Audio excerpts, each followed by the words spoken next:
Hey everyone, let's talk about Ricard and Wyvern in today's review, aka Discount, Roberta and Ignitor. So it's kind of funny, I feel like the global devs took some inspiration from this unit because at least to some degree a few things are similar, but Roberta and Ignitors as a whole are way more efficient and slot efficient and better. But let's check out Ricard and Wyvern from Final Fantasy II. Base form is a Tag Chainer. Brave Shift is a wind-locked Dragoon. I mean, it's not hard-locked, you can still imbue, etc. But that wind element will always stick around. For the base form, I picked the harder hitting Tag Chaining ability. It's wind physical, 450x, increases modifier for his own LB, which is cool. And in Brave Shift, there is his jump ability. It is a Spear Emperor, which is very cool, 30%. It's his wind imbue, which kinda is, why? But so be it. And it's a 150x baseline 2-turn jump. Now you can get this modifier up by quite a lot, up to 300 via his STMR, via the vision card and whatnot. So that's cool, and him being a true dual wield unit means he hits twice. In total this is a 600x modifier that we're looking at here. The abilities, he doesn't really have that many interesting abilities, to be honest. There is this fire stuff with Fire Imperial 120%, which is kinda he has the Tag Team Wind Attack 90x in Absolute Mirror Frames, which is But at least he has a good variety of killers like Fairies, Avians, 200% human, 200% dragons, which shouldn't be surprising as a Dragoon. So it's a decent mix of killers. I personally like the avian stuff because we need more avian focused units. I mean, there are no avian bosses right now that are coming, but if there were any, Ricard would be probably a decent pick. If wind teams were meta, that is. And there's also a skill and a luck skill which enables everybody to hide, which I kind of find funny. But it does allow for a few cool memes. So if there's like super unavoidable damage in any challenge, Dark Visions, Trials, I mean, you could have everybody hide for a turn, so I guess that's cool. And yeah, that's honestly it basically for the abilities. There isn't really much to talk about here, honestly. So let's get right down to the LB and not SLB, Brave Shift Limit Burst. Whenever I see a JP unit, I just think of SLBs these days. So the base Limit Burst is just your average tag LB. It's 170x baseline, and if you add to that the 130 from his cooldown ability, this makes up for a 300x tag team LB, which, I mean, it's fine for whatever you want to do, honestly. I'm not going to complain about that one. It's not the highest, he won't deal super high damage, but if for whatever reason you have no chainer on your team and really need to finish with other units such as Knights of Grandshield, Angela, etc., I mean, you could use Ricard. But there's also Roberta who does this way better on a quad chain. But so be it. The Brave Shifted Limit Burst is not damaging, and instead it removes attack imperils or attack breaks to self. It's his own personal 30% wind amp, which is kind of outdated at this point. Increases attack, and what's most importantly, it also increases his jump modifier by 80x, which then nets us the 300x. So 150 baseline, 40 from, I believe, the vision card, 30 from his Super Trist Master, that's 70, that's 220. Add 80 to that, we are at 300x modifier. So that's decent. Let's check out the TMR, STMR, and vision card. So the TMR, kind of meh. It's for Final Fantasy II units only, 500 static attack and 50% Omni Killer, physical type Omni Killer. So if you wanted to use this for whatever reason on Emperor, that's no bueno. Because Emperor A is a mage and B uses actual magic killers.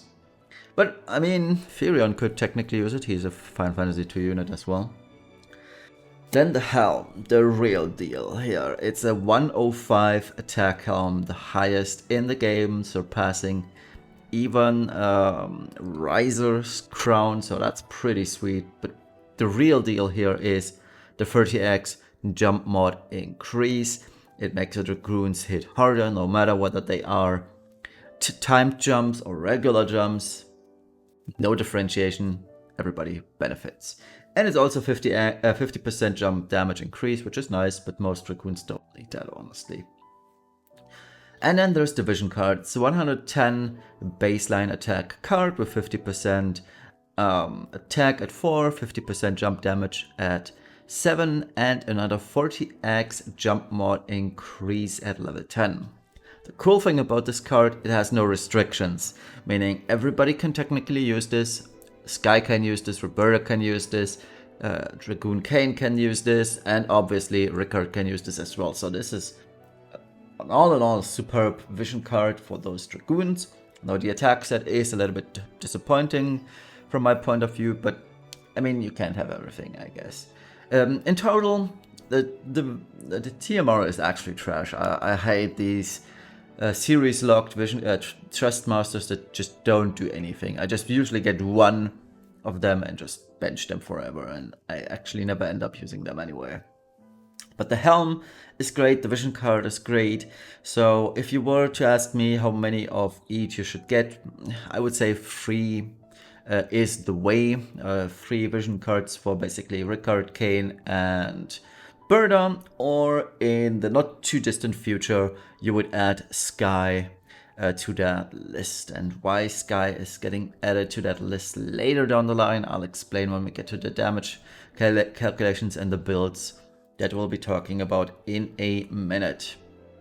One could argue that 5 of these Super Trust Masters would be good, but then again, keep in mind it's a helm. Not everybody can wear a helm, meaning the usage cases are rather small. Then there is also the Clash of Wills helm, which increases chain cap, so you will not always end up using this, but if you can, you will, obviously. So that's why I think 3 is more than enough.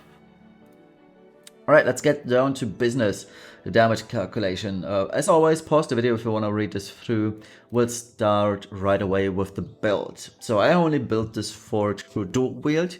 I originally had a true double-handed build on this, but the true double-handed build takes up so many materia slots that it's not worth it going for any more. The difference is rather small. The true double hand build sims about 10% or 15% lower.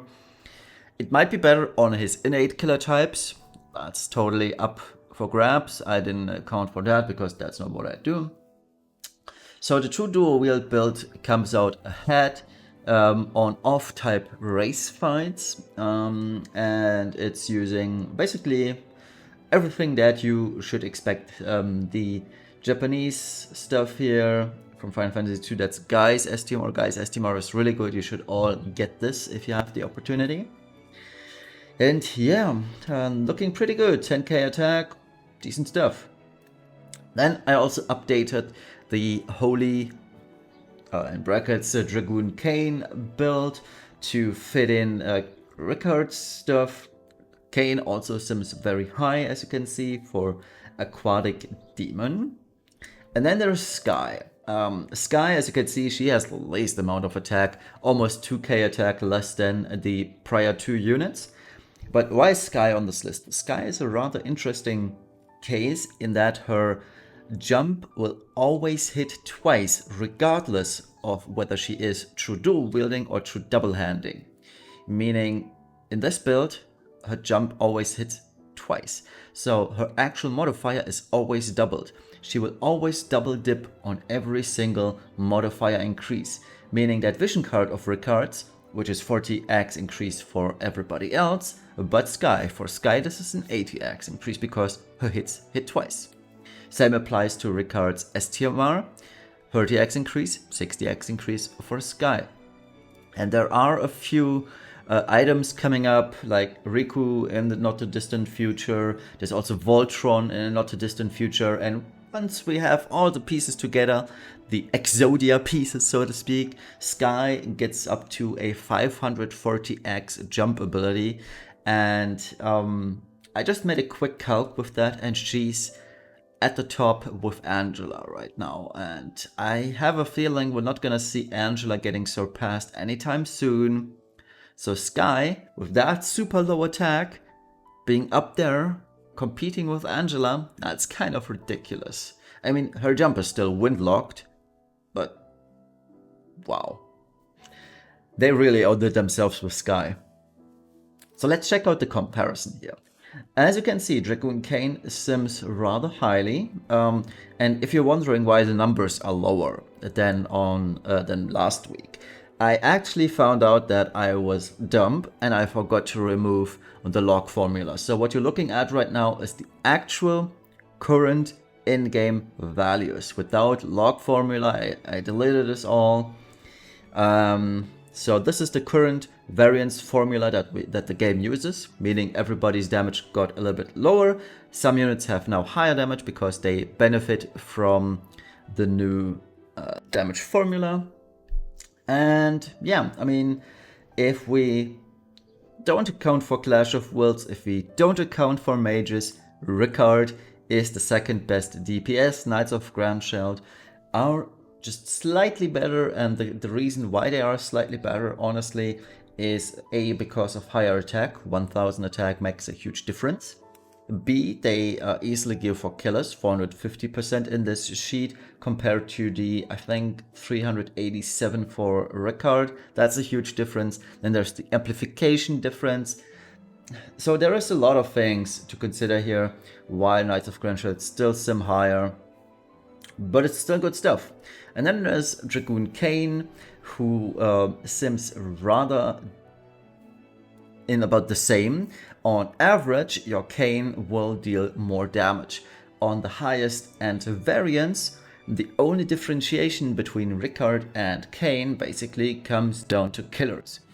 Ricard, on this specific case, Demon Aquatic, has the upper hand in killers, and that's explaining the total variance difference at the very top. Because at the end of the day, both have 2.6x variance, 1.3 for spears, but multiplied by 2, that's 2.6, meaning even the tiniest amount of difference in favor of Ricard, well, tips the scales in his favor as well. So Ricard is 90.59% of Knights of Grandshield's damage, which is rather good. Holy Dragoon Kain sits at 89%, which is nice. Skye still falls behind rather far, but again, she will catch up and she will surpass everybody else on the list in a few weeks/months. Alright, so what's the verdict on Ricard then? Well, he's still only a 6 out of 10. Again, let me explain what that means. A 6 out of 10 isn't necessarily bad. Like I mentioned in my introduction video to the rating system, a 6 out of 10 means that the unit itself is good, but it has a very certain niche, and that you cannot use them for all general purpose. So if you compare Ricard to, say, a unit such as Roberta, who is a 10 out of 10, it's getting rather clear why this is the case. Roberta has amazing support. She has 2 roles that she distinctly can differentiate from and that you can use super differently. The mage, the dragoon. She has killers. She has a huge party support. She has party amps. None of that applies to Ricard and Wyvern.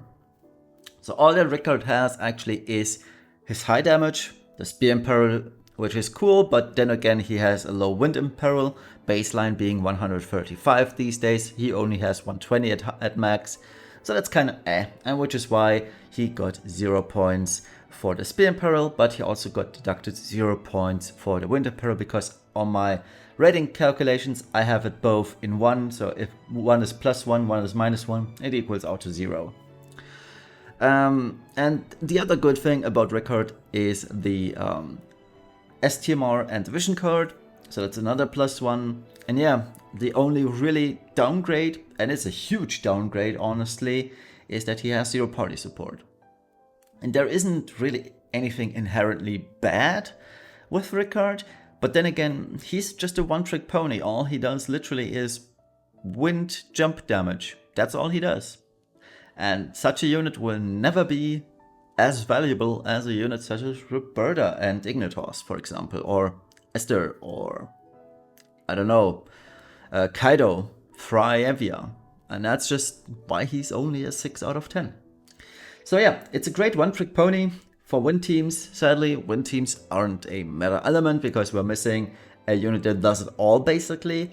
One could argue Bulwark would be one, but Bulwark is sadly missing damage on the one hand, the amplification field on the other hand, so there is a lot of issues with Bulwark, which makes him rather, yeah, he's cool, but not as good as we'd like him to be. So yeah, the STMR and Vision card are the real deal here. Thank you all for watching.